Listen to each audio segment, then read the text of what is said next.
Kryeministri Edi Rama prezantoi programin kombëtar për përgatitjen e bizneseve shqiptare për tregun e Bashkimit Evropian, duke njoftuar edhe hapjen në ditët në vijim të programit Dyfisho biznesin tënd.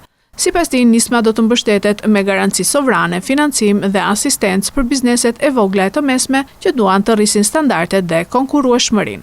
Mbështetja jonë për këtë kategori është një mbështetje domethënëse që do të materializohet me hapje në ditët e ardhshme të programit kombëtar Dyfisho biznesin tënd.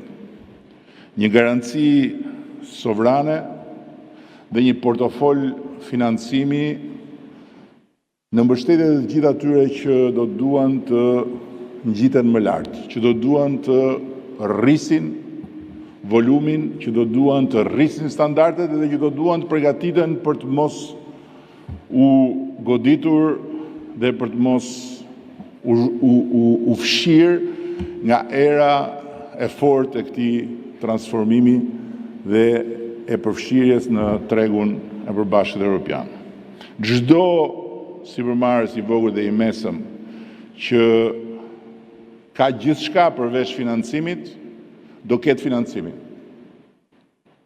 Do ketë financimin me mbështetjen e qeverisë shqiptare, fal linjës kredisë së Bankës së Shqipërisë dhe marrëveshjes që ne kemi bërë me bankat e nivelit 2 për interesa të ulta dhe financim domethënës. Dhe ne nuk do të ndalemi tek një kuotë financimi si ajo që kemi parashikuar. Nëse do të ketë nevojë për më shumë, ne do bëjmë më shumë. Dhe do bëjmë dispozicion më shumë. Nuk do ndalim. Nuk do ketë asnjë sipërmarrje të vogël e të mesme që do të paraqes një ide bindse dhe një plan të besueshëm që nuk do të mbështetet financiarisht.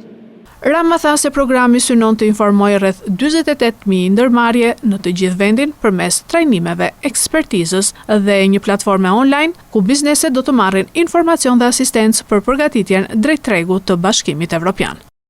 Duam të informojmë 48.000 ndërmarrje në të gjithë vendin. Një për një. Duam të ngrem bashkarisht një platformë kombëtare të mbështetjes biznesit dhe të krijojmë rrjetin kombëtar të ekspertëve dhe të konsulencës dhe për këtë përsëri do të na ndihmojë mbështetja me ekspertizë e UNDP-s. Duam të organizojmë një cikël prej qindra trajnimesh sektoriale, duam që të rrisim standardizimin dhe certifikimin sipas standardeve BE-s, dhe natyrisht në fund konkurrueshmërinë.